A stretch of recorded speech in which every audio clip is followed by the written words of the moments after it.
Hello dear students. बच्चों, आज हम करने जा रहे हैं हमारी साहित्य सागर पुस्तक के कविता भाग का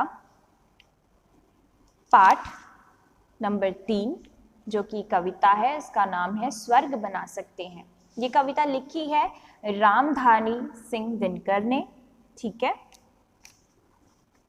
तो सबसे पहले हम इनके जीवन के बारे में पढ़ लेते हैं। श्री रामधारी सिंह दिनकर का जन्म 30 सितंबर 1908 को बिहार के मुंगेर जिले में सिमरिया गांव में एक कृषक परिवार में हुआ।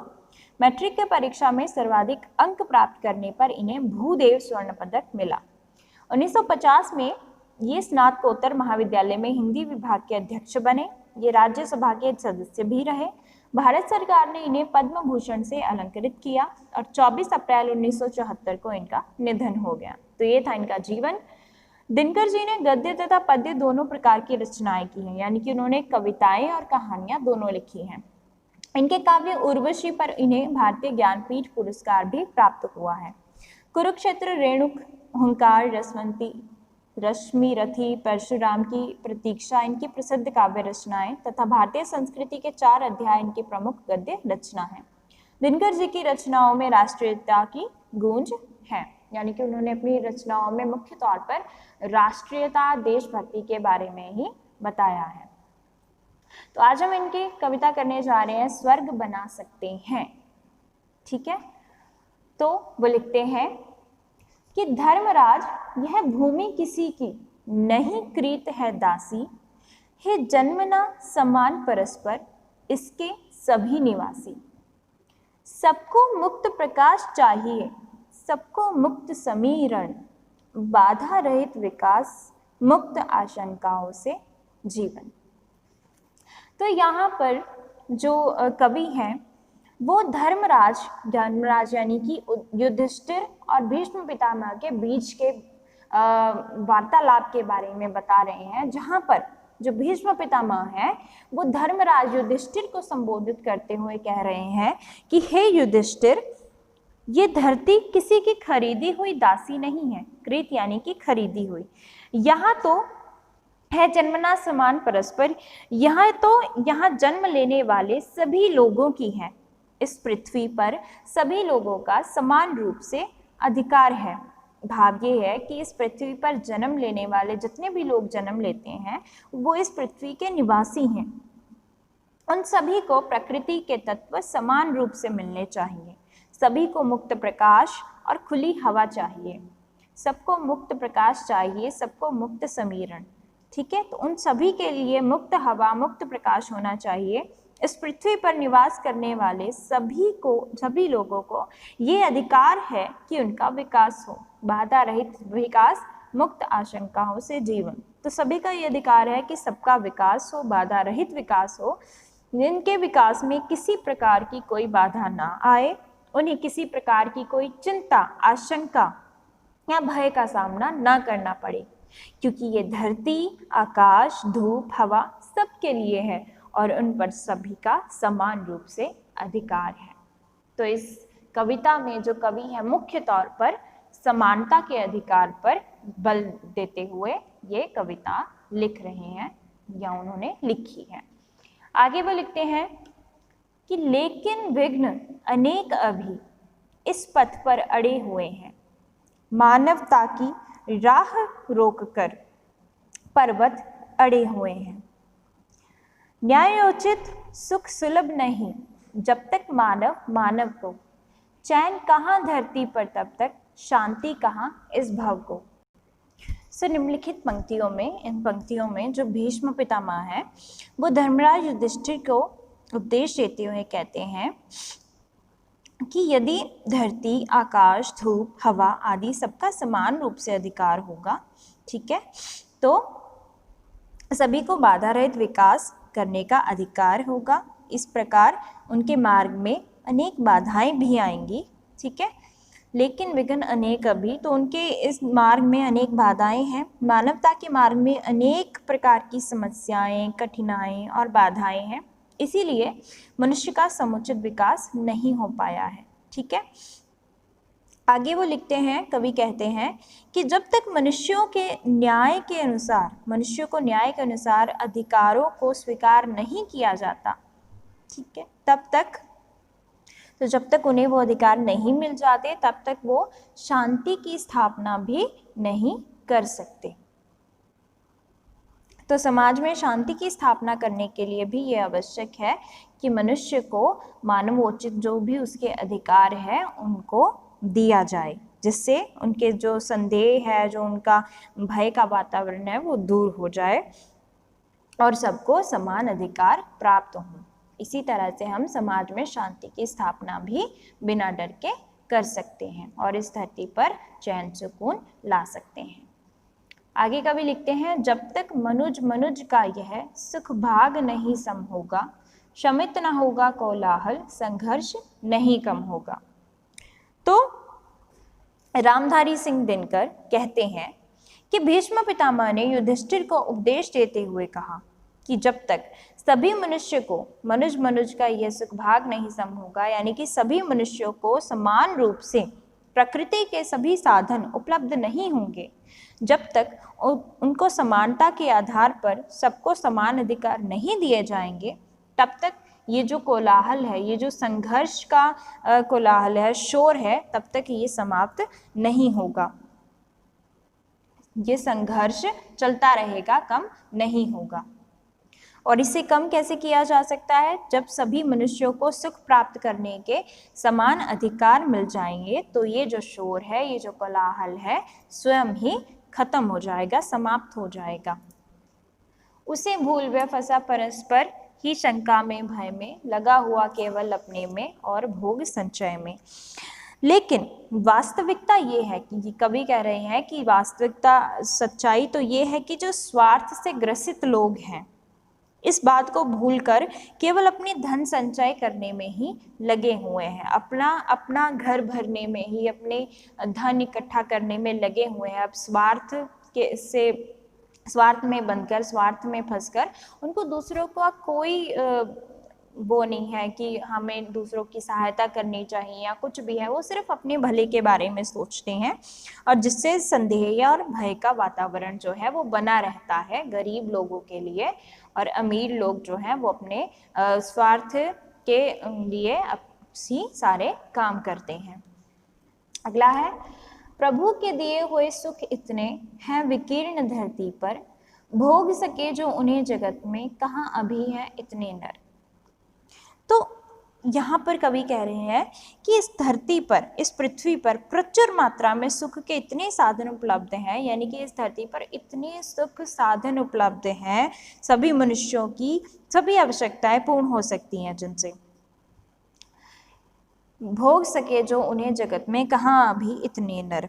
यदि लोग अपने संचय करने का भाव छोड़ दे तो पृथ्वी के साधनों का उपयोग सभी मनुष्य कर सकते हैं और सबके उपभोग करने के बाद भी वो बच जाएंगे। यहाँ पर कवि ये कहना चाह रहे हैं कि इस धरती पर इतने सारे सुख साधन उपलब्ध हैं कि जितने मनुष्य भी नहीं है, जितने नर भी नहीं है। मतलब अगर सारे मनुष्य पृथ्वी का सुख साधन भोगेंगे भी तो भी जो पृथ्वी का जो साधन है वो कभी खत्म नहीं होंगे। मतलब अभी उतने मनुष्य नहीं है जितने इस धरती पर सुख साधन उपलब्ध हैं। सब हो सकते तुष्ट एक सा, सब सुख पा सकते हैं, चाहे तो पल में धरती को स्वर्ग बना सकते हैं। तो इस धरती पर भोग सामग्री का जितना विस्तार, अभी उसका उपभोग करने वाले मनुष्य नहीं है। तो यदि कुछ लोग केवल अपनी संचय करने की दुष्प्रवृत्ति को त्याग दें, सब हो सकते हो तुष्ट एक साथ, सब सुख पा सकते हैं, यानी कि जो स्वार्थी लोग हैं वो अपनी इस प्रवृत्ति को त्याग दे तो सबके भोगने के बाद भी खाद्य व्यर्थ नहीं होगी और बच जाएगी। ऐसी स्थिति होने पर जो सब लोग हैं वो संतुष्ट हो सकेंगे और समान रूप से सुख पा सकते हैं।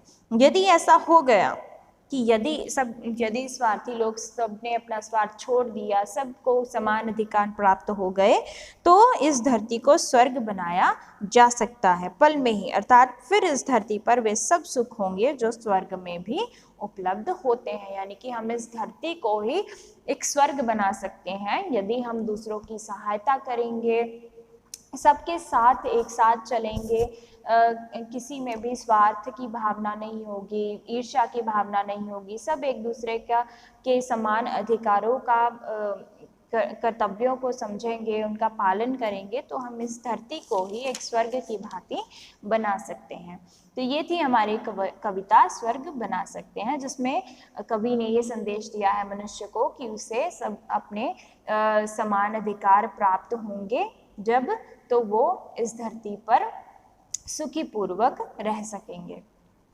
स्टूडेंट्स, अब हम इसके क्वेश्चन आंसर पढ़ लेते हैं। सो फर्स्ट पैरे के क्वेश्चन आंसर हैं, कौन किसे उपदेश दे रहा है? वक्ता ने उसे धर्मराज क्यों कहा है? उसने भूमि और भूमि पर बसने वाले मनुष्य के संबंध में क्या कहा है? तो पहले प्रश्न का उत्तर है, राष्ट्रकवि रामधारी सिंह दिनकर की उपयुक्त पंक्तियों में भीष्म पितामह धर्मराज युधिष्ठिर को उपदेश दे रहे हैं। फिर वक्ता ने धर्मराज क्यों कहा उसे? कि वक्ता ने उन्हें धर्मराज इसीलिए कहा है क्योंकि उन्होंने कभी भी पूरे जीवन में अपना धर्म नहीं छोड़ा और दूसरों को भी धर्म पर चलने की प्रेरणा दी। उन्होंने भूमि के संबंध में ये कहा है कि ये भूमि किसी की निजी खरीदी हुई नहीं है, ये तो इस भूमि पर जन्म लेने वाले सभी मनुष्यों की है और इस भूमि पर सभी लोगों का समान अधिकार है। अगला है, कवि के अनुसार मानवता के विकास के लिए क्या क्या आवश्यक है? तो कवि के अनुसार मानवता के विकास के लिए मुक्त प्रकाश, मुक्त वायु, बाधा रहित विकास, मुक्त आशंकाओं से जीवन अति आवश्यक है। इस पृथ्वी पर निराश करने वाले सभी लोगों को अधिकार है निवास करने वाले सभी लोगों का अधिकार है कि उनका बिना किसी बाधा के विकास हो, उन्हें किसी प्रकार की चिंता, आशंका या भय का सामना ना करना पड़े। इन सब के बिना मानवता रूपी विकास संभव है। ठीक है, आशंका के बिना, भय के बिना ही मानवता रूपी जो विकास है वो संभव है। उपयुक्त पंक्तियों द्वारा कवि क्या संदेश दे रहे हैं? तो उपयुक्त पंक्तियों द्वारा कवि ये संदेश दे रहा है कि इस धरती पर जन्म लेने वाले सभी लोग समान हैं, इसीलिए उन्हें समान रूप से उनका अधिकार मिलना चाहिए ईश्वर द्वारा प्रदान की गई प्रत्येक वस्तु का। ठीक है, नेक्स्ट क्वेश्चन है, लेकिन विघ्न अनेक अभी इस पथ पर अड़े हुए हैं। कवि किस पथ की बात कर रहा है? उस पथ में कौन कौन सी बाधाएं हैं? या फिर इस प्रश्न के अलावा ये प्रश्न भी आपको आ सकता है कि धरती पर चैन और शांति के लिए क्या आवश्यक, किस चीज की आवश्यकता है? स्पष्ट कीजिए। तो उत्तर है, कवि विकास के मार्ग की बाधाओं की बात कर रहा है। कवि कहता है कि मानवता के मार्ग पर अनेक प्रकार की समस्याएं, कठिनाइयां, बाधाएं हैं, इसलिए मनुष्य का समुचित यानी कि संपूर्ण विकास नहीं हो पाया है। कवि कहते हैं कि जब तक मनुष्य के न्याय के अनुसार अधिकारों को स्वीकार नहीं किया जाता, जब तक उन्हें भी अधिकार नहीं मिल जाते, तब तक समाज में शांति स्थापित नहीं हो सकती। अतः समाज में शांति की स्थापना करने के लिए यह अति आवश्यक है कि मनुष्य को उनके अधिकार दिए जाएं। नेक्स्ट क्वेश्चन, उपयुक्त पंक्तियों का संदेश स्पष्ट कीजिए या फिर उपयुक्त पंक्तियों का भावार्थ स्पष्ट कीजिए। तो उत्तर है, उपयुक्त पंक्तियों में कवि कहते हैं कि मानवता रूपी विकास के पथ में अनेक समस्याएं तथा कठिनाइयां हैं जो पर्वत बनकर उसके विकास के मार्ग में अड़ी हुई हैं। अपनी पंक्ति के द्वारा कवि ये संदेश देना चाहते हैं कि मानवता रूपी विकास तथा समाज में शांति की स्थापना के लिए मनुष्य को न्यायोचित अधिकार मिलना अति आवश्यक है। अगला प्रश्न है, शमित न होगा कोलाहल, कवि का संकेत किस प्रकार के कोलाहल की ओर है? यह कोलाहल किस प्रकार समाप्त हो सकता है? तो जैसा कि हमने कविता में पढ़ा कि उपयुक्त पंक्तियों द्वारा कवि का संकेत मनुष्यों को समान अधिकार न मिलने से उत्पन्न युद्ध तथा मतभेद जैसे कोलाहल की ओर है। अगर सभी मनुष्यों को सुख प्राप्त करके के समान अधिकार मिल जाए तो ये कोलाहल जो है वो स्वयं ही समाप्त हो जाएगा। नेक्स्ट है, आज मनुष्य के संघर्ष का मुख्य कारण क्या है? कवि के इस संबंध में क्या विचार है? तो आज मानव के संघर्ष का मुख्य कारण है लालच। जब तक सभी मनुष्य को समान रूप से सुख साधन उपलब्ध नहीं होंगे, तब तक संघर्ष की समाप्ति नहीं हो सकती। कवि के संबंध में इस संबंध में विचार ये है कि कुछ स्वार्थ से ग्रसित लोग दूसरों की चिंता न करने वाले केवल अपने धन संचय में ही लगे हुए हैं, और यदि मनुष्य स्वार्थ की अपनी इस प्रकृति को छोड़ दे तो वह देश धरती को स्वर्ग बना सकता है। अगला प्रश्न है, कवि के अनुसार आज का मनुष्य कौन सी बात भूल गया है तथा किस प्रवृत्ति में फंस गया है? तो कवि के अनुसार आज का मनुष्य भूल गया है कि सभी मनुष्यों को सुख प्राप्त करने का अधिकार है। वह केवल अपने लिए धन संचय में लगे हुए हैं, जिससे संदेह तथा भय का वातावरण बना रहता है। पता है, स्वार्थ रूपी प्रवृत्ति में फंसते ही चले जा रहे हैं। अतः जो मनुष्य हैं वो इस स्वार्थ रूपी प्रवृत्ति में फंसते चले जा रहे हैं। नेक्स्ट, लगा हुआ केवल अपने में और भोग संचय में, पंक्ति का आशय स्पष्ट कीजिए। तो इन पंक्तियों के द्वारा कवि कहते हैं कि पता चलता है कि लोग जो हैं वो स्वार्थ बस केवल अपने लिए भोग वस्तुओं का संचय कर रहे हैं। उनको किसी की परवाह नहीं है, बस अपने लिए वस्तु ये संचय करते जा रहे हैं वस्तुओं का। नेक्स्ट है, प्रभु के दिए हुए सुख कितने हैं विकीर्ण धरती पर, पंक्ति द्वारा तो कवि क्या कहना चाहता है? तो इन पंक्तियों द्वारा कवि कहना चाहता है कि इस पृथ्वी पर प्रभु के दिए हुए प्रचुर मात्रा में सुख के इतने साधन उपलब्ध हैं जितने मनुष्य भी नहीं है, और जिनसे मनुष्य की सभी आवश्यकताएं पूर्ण हो सकती हैं। धरती पर भोग सामग्री का विस्तार बहुत अधिक है। धरती पर किसी भी चीज की कोई कमी नहीं है। कहाँ अभी इतने नर, पंक्ति द्वारा कवि क्या समझाना चाहता है और क्यों? तो इस पंक्ति द्वारा कवि समझाना चाहता है कि इस धरती पर इतने मनुष्य नहीं हैं जिसने इस धरती पर सुख और भोग सामग्री का विस्तार है। ठीक है, इतने भी मनुष्य नहीं हैं जितना इस धरती पर भोग और वस्तुएं प्रदान की गई हैं भगवान द्वारा, क्योंकि पृथ्वी पर भगवान के दिए सभी प्रकार के सुख मौजूद हैं। नेक्स्ट, उपयुक्त पंक्तियों का भावार्थ स्पष्ट कीजिए। उपयुक्त पंक्तियों द्वारा कवि ये स्पष्ट कर रहे हैं कि धरती पर किसी भी चीज की कमी नहीं है। इस धरती पर भोग सामग्री का जितना विस्तार है, अभी उसका भोग करने वाले मनुष्य भी उतने नहीं हैं। यदि कुछ लोग अपने लिए धन संचय करने की दुष्ट प्रवृत्ति का त्याग कर दे तो सबके भोगने के बाद भी खाद्य सामग्री और अन्य पदार्थ बच जाएंगे। इस धरती पर वह सब सुख होंगे जो स्वर्ग में भी उपलब्ध होते हैं। नेक्स्ट क्वेश्चन और लास्ट हमारा क्वेश्चन है, कवि के अनुसार इस पृथ्वी को स्वर्ग किस प्रकार बनाया जा सकता है?